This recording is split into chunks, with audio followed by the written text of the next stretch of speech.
All right. Good afternoon, everybody. It's about 4 o'clock in Finland, and it's time to start this webinar. So thank you for all of you joining today, this Etteplan's webinar, and we will be talking today about how to design comfortable climate into vehicle or operator cabinet, and also doing that very energy efficiency. So how to minimize the fuel consumption of the machines as well. During a meeting, if you have any questions or anything, please use the chat functionality in the webinar tool, and you will be able to send questions, and I will collect them. And in the end of the webinar, we will hopefully also answer to those questions. But I will not be taking. My name is, if you didn't know, I'm Arttu Kallio-Alkamaa, coming from Etteplan, Finland, and I have a colleague here who will be taking most of the discussions today or presentations. So I will not take more time here, and I will introduce our main speaker, Morgan Henriksson, and Morgan is working in our Gothenburg office as a technical director for climate testing, and Morgan will talk more about the real topics. So go ahead, Morgan.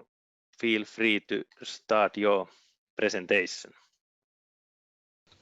Yes, so welcome to this webinar. Designing climate comfort in a vehicle cabin with low energy consumption. I'm Morgan Henriksson. I'm the manager here for the Automotive Climate Lab we have here at Etteplan, Gothenburg, Sweden. And first I will have just a short presentation of the lab, and then we'll go to the topic designing climate comfort in a vehicle cabin and minimizing the energy consumption, and we end up with questions. Yes, so here you see one of our test facilities for HVAC systems. We have 3 of these in our lab here that we built 30 years ago. Myself and my Etteplan colleague Arvo Sjösten. He is now, by the way, manager of consultants at site regarding automotive climate. In a test facility, as you see in the picture, we can test the system, optimize the system without using the vehicle itself. Because we really optimize and concentrate on the system. We can go down to -20 if you have a heat pump, and up to, say, 70 degrees. And we have full control of airflow, air temperatures, humidity, glycol water flow, and so on.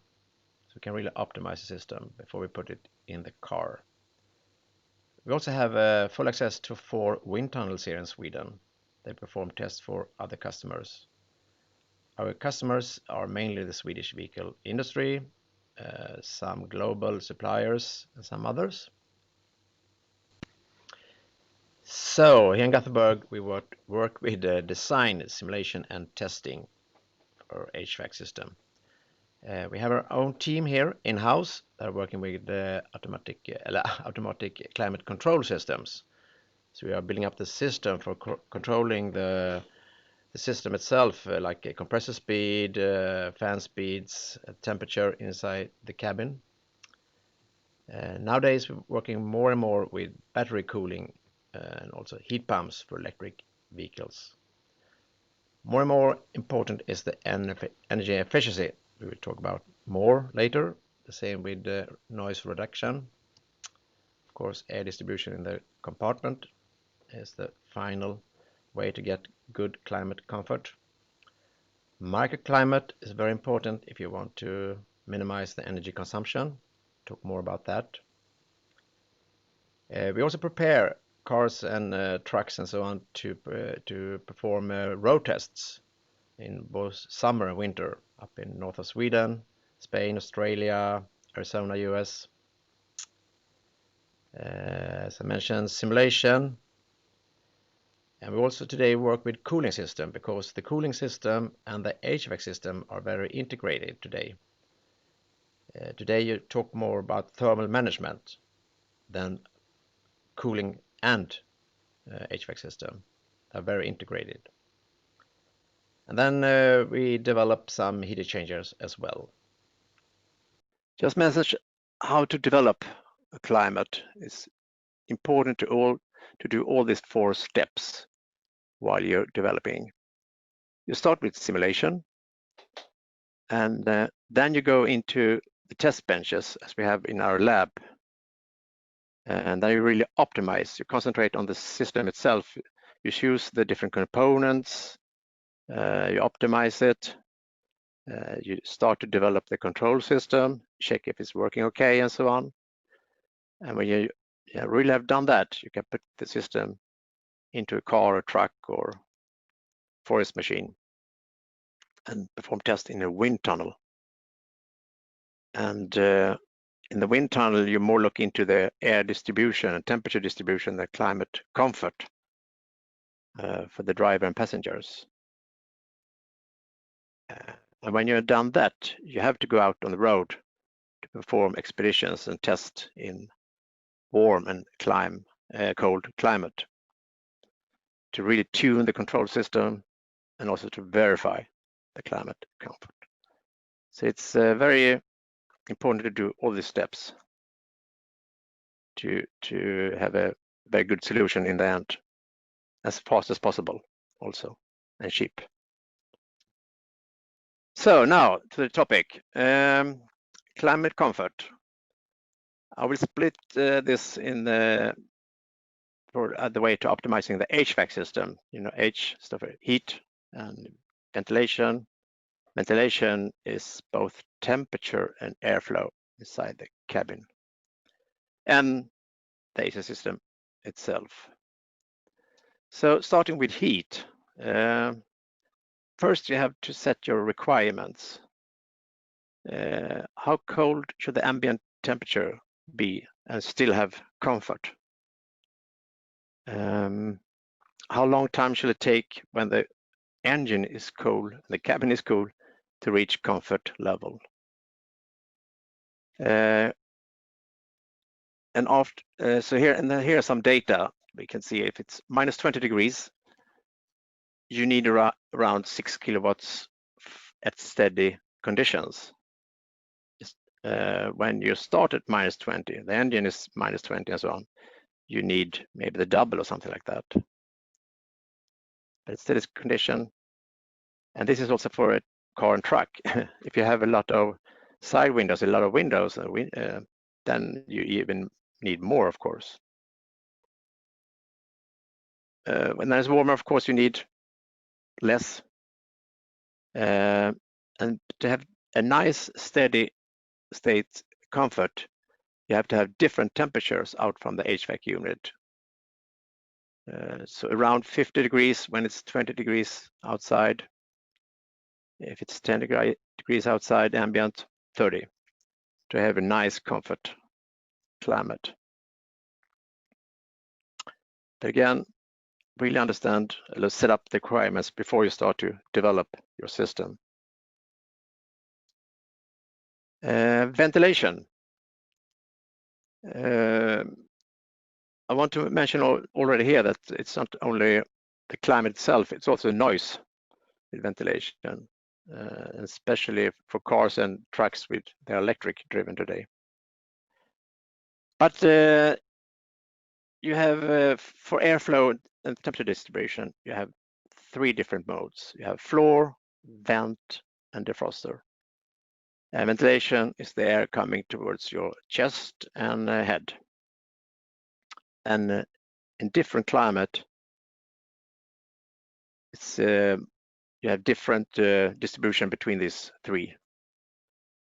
For example, at winter, you want to have about like 10 degrees warmer on the floor and defroster than vent, because you want a little bit fresher air around your head, and you want to have warm feet, and you don't want to have any mist on your windshield. It's also important to prevent cold from the side windows. I mean, so you should have a small warm airflow between your body and the side windows or the windshield, but normally you have that. In summertime, you use most ventilation outlets because it's very important to have fresh air around your head and body again. You do have some defroster as well, because in that way you can have lower air velocity and less noise, but no air to the floor, because the air out from the outlets is around maybe 8 degrees, and they can be just a couple of centimeters from your feet, so that will not be so nice. So in summer, no air to the floors. And then of course you have to prevent cold draft from cold airflows. Then we have two other modes here. It's OSA, outside air mode. Of course, it's fresh air. Take all the air from the outside. And you have the recirculation mode when you take the air from the inside of the cabin. And of course, you can mix this. You can say as a rule, if the ambient temperature is below 25 degrees, you have 100% fresh air. And you have that because you never want to have any mist on your windows, front shield, side windows. So that's why you're afraid of using recirculation. But of course, it's much better for energy consumption.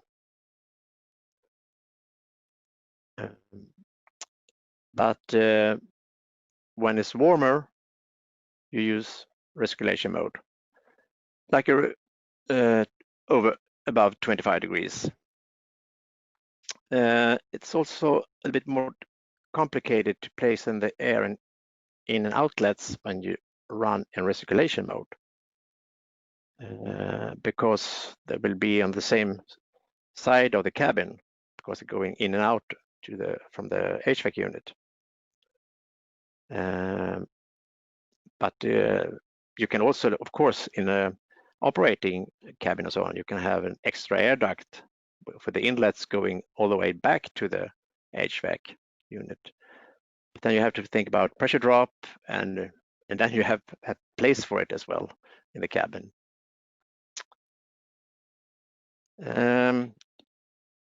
Look at the sketch here for the HVAC.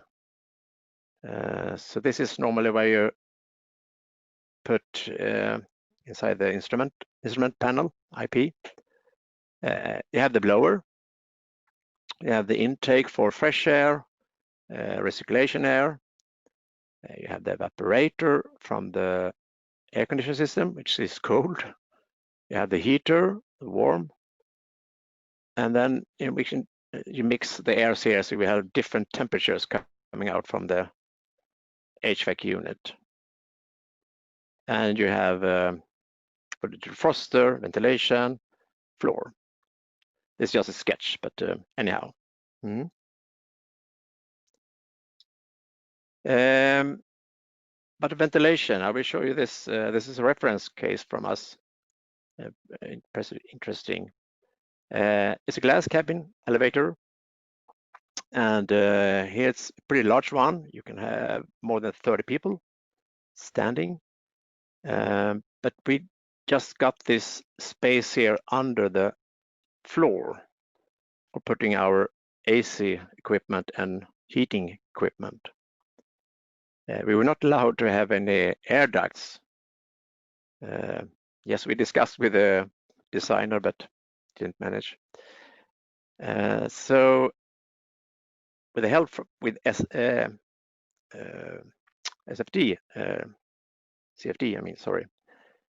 we managed to have high velocity, so we came all the way up through the side of the cabin, and still no air turbulences, because the noise is from air turbulence.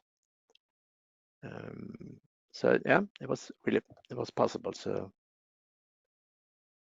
I want to show you that. about climate comfort and the AC system. Same thing again. It's important to start to set the requirements. At which temperature should you have nice climate? How fast should they have the cool down? When if it's standing parking and it's maybe 60, 70 degrees inside the cabin, when should you have, how fast should it take to have, long time should it take to have climate comfort inside the cabin? And there's just some data here to get an idea. The cooling demands here is at steady state when you have around 20, 22 degrees inside the cabin. So if it's 40 degrees, you need 3 kilowatts. This is without sun load. And again, in a forest or machine and so on, you have a lot of glass. So, and if the sun is coming there, it will be you have very higher cooling demands. Big difference. A lot of time in the cars and trucks, you have a solar sensor that regulates the intensity and the direction as well of the sunlight.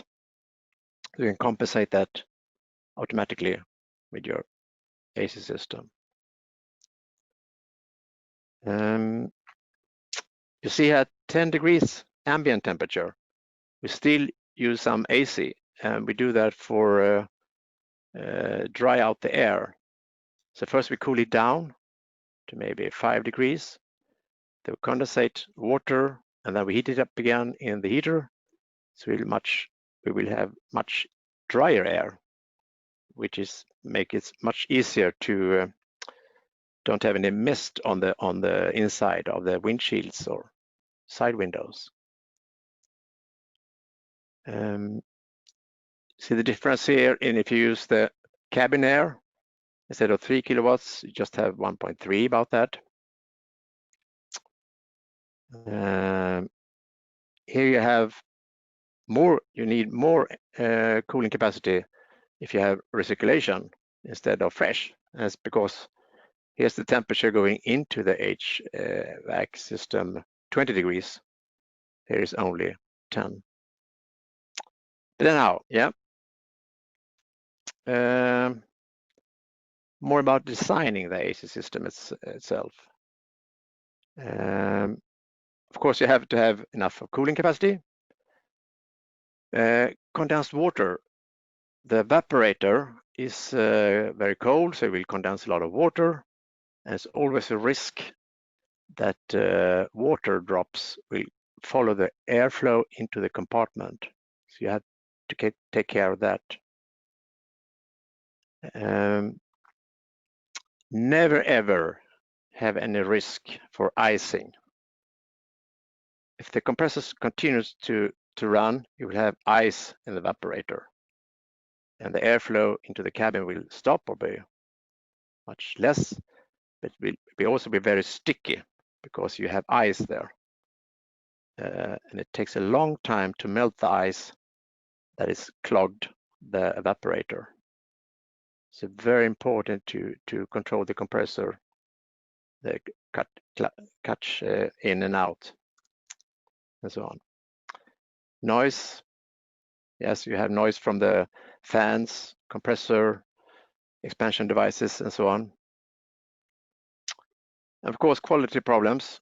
For example, if you don't have any compressor, it's not so good.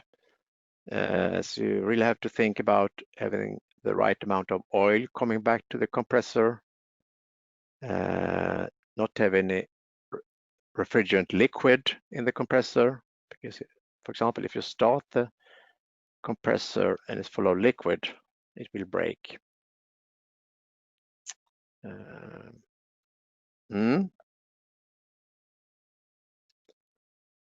Next topic, minimizing the energy consumption. Again, looking at heat, ventilation, and the AC system. Heat. just to mention it, in a combustion powertrain, you don't really have to minimize the energy consumption because you have a lot of waste heat from the engine.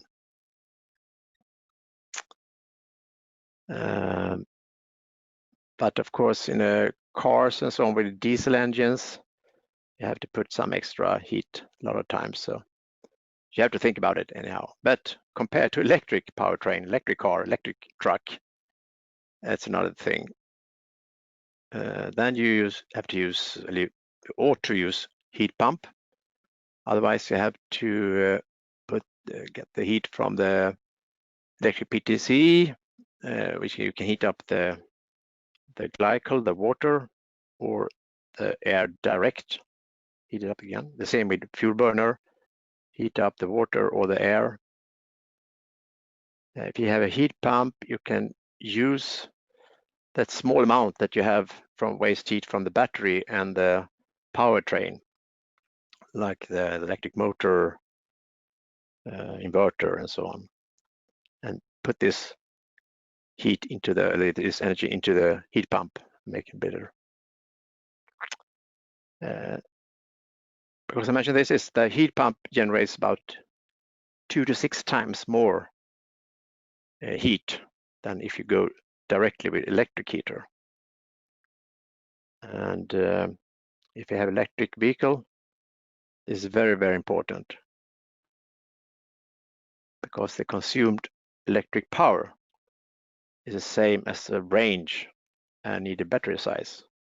I mean, that's really about if the machine should come home from forest to the garage, or you're coming home from the office and going all the way home. So it's really, really important to optimize or minimize the electric consumption for electric vehicles. Ventilation. The main thing is to optimize the mix between outside air and recirculation, the fresh air, cabin air. Since you don't have to, if you use the race mode, you don't have to use very cold outside air or very hot outside air. But the problem again is when using recirculation mode, it's a big risk for mist on the windows. Microclimate is a special feature. It can be, for example, an air scarf. You have on the top of the seat, you have warm air coming to your neck. You can have a heated steering wheel, heated seats. Just heated seats, for example, then you can have a 2 degrees colder cabin and still have the same comfort. So that's why you can save energy and still have even higher comfort. And the same in summertime, you can have ventilated seats. Or why not curtains between front and rear compartment, as you have in a truck, for example. When you have a bed on the rear, you have a curtain between that. You can also have it in a car in China, for example. It's not so important with the driver, but the guy in the rear seat, he wants very nice comfort climate. So then you can have some kind of curtain or glass wall or something. Happened today. And what can you do with the AC system to minimize the energy consumption? Of course, it's very important to choose the right size and type of components. We can talk about that a lot. So I just talk about, for example, compressor speed. The lower speed you have of the compressor, the more efficient is it. It will consume less power compared to what you get out. But of course, it's not the same cooling capacity, but you should not have high speed if you don't need it. It's just a lot of waste. There's a big difference. The difference in can be like 10. So don't forget about that. Optimizing the condenser speed the blower, the fan in the HVAC unit. Sometimes, though, it can be good to have a little bit higher condenser fan speed, because you have a higher airflow through the condenser, you will have a lower refrigerant pressure, so the compressor will work a little bit easier and consume less energy. And the performance will also be, the cooling performance will also be better the same way. So that's something you have to do in the test benches, really look into this. About the suction line, should never have extra not needed pressure drops, because 0.1 bar pressure drop will result in that the air is about 1 degree warmer. So remember, the suction line should be short.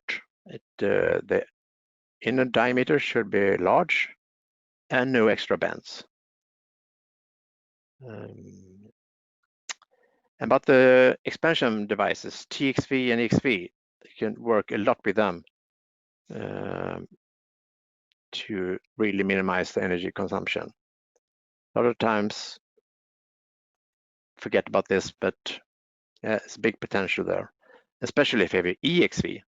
That's the expansion valve but you control yourself with an electric signal. And then you have things like amount of refrigerant.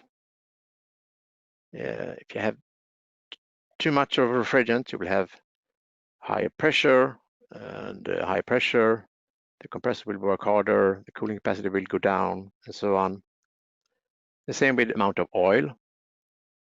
If you have too much of oil, it would insulate the inside of the heat exchangers, and it will work, the compressor will work not so efficient, and so on. So it's important to really have just the right amount of oil, not too much, not too less. A last feature here, you can call it, how to get better climate with lower energy consumption. It's especially when you want to maintain the climate comfort when the engine is turned off. Especially if you see at the picture here on the right, a lot of glass. When you stop the engine, stop the air conditioning system, the blower, and they have sun on the outside, sunshine, temperature will rise very quickly. So one solution is to have the blower to blow some fresh air into the cabin from the outside. And if you have a longer break, you can start the blower just maybe 10 minutes, 5 minutes before, as opposed to entering the machine, the operating cabin. This will also save energy, but of course it will make the climate comfort much better when you're entering the cabin. In winter, you can use the residual heat from the engine. And the engine is, in big machines, very, very big, very heavy, a lot of energy on the inside. So you have much more energy than you normally think. You can really, if it's parked during the night, you can even use it a little bit next morning. And use this residual heat to warm up the glycol, and then have the small speed on the blower, a little bit warm air coming in. And if you, as in the picture and so on, you have a lot of windows, windscreens, side windows, why not use a climate comfort windscreen? That's something that have layer of reflected material, so it will reflect infrared radiation. This will, of course, get the much better climate comfort, but also lower energy consumption.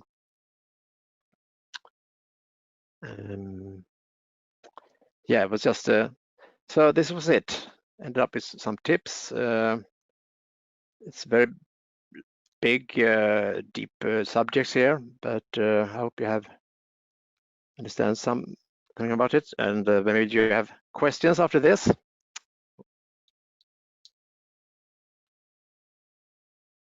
Arthur, Yes. are you connected? Yes, thank you, Morgan. Yes, we have a couple of questions from the audience, and let's take the first one. That what is the normal time expected to cool down a truck cabin, for example?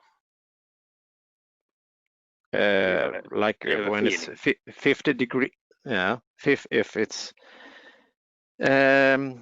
different goals there, but say it's 50 degrees outside, then normally you have a sun load as well. So you start the test, the cool down test, when it's 58 degrees inside the cabin, and then the requirement should be like this will be it's not a secret, but say around 10, 15 minutes. And now we're talking extreme, where we are this 58 degrees inside. You have a heavy solar load, 1,000 watts per square meter. So it's really tough conditions. And all the air ducts and so on, they're heated up as well, up to 50 degrees. Yeah, so in 10-15 minutes it should be comfortable, you mean? Right. Good. I hope that answered the question. I guess that's more detail and comes to the can be discussed later. I have another question, which is a little bit on knowledge question. That do you have competencies on following up the regulations, especially on off-road sector? No, we're not working with that. Sorry. Yeah, I think that not on the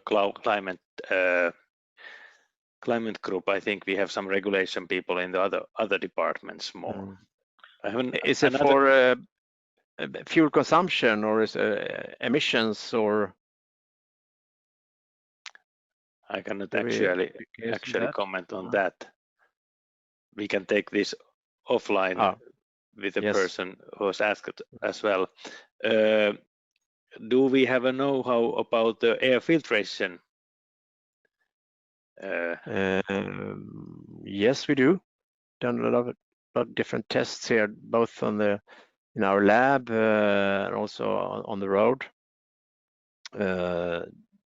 Dust and also city dirt, so to speak. So yes, I can. Yeah, we have worked very much with it. A little bit of. I don't think I can tell you any details, but yes, we have pretty much experience in this. Yes, and also how to detect the how many particles you have on the inside of the cabin. So maybe you should start run the circulation mode so you have a nicer, fresher air on the inside. If you have polluted air, if you go into a tunnel, for example, or it's a smoggy day in China or whatever, you go to race mode and you use your filter extra. This kind of very different kind of filters, active filters and just regular filters, and so on. Yeah, that's my understanding as well. That is part of your services when working with the filtration as part of the air system. Yes. Good. Now I don't have any more questions which would have been written down during the discussion, but now it's coming. On page 17 in your presentation, you were talking about pressure drop.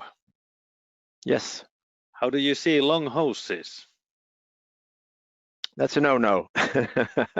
But of course, a lot of times you have to have it. You need it because you're not space enough to have the compressor very close to the evaporator for different reasons. But again, there should be the suction line should be short, large in diameter, and no bendings or extra things like that. Because what happens if you have a pressure drop, you will have a higher pressure inside the evaporator. That means that it will start to evaporate at a higher temperature. So the evaporator will be warmer, and then of course the air going through the evaporator will be warmer as well.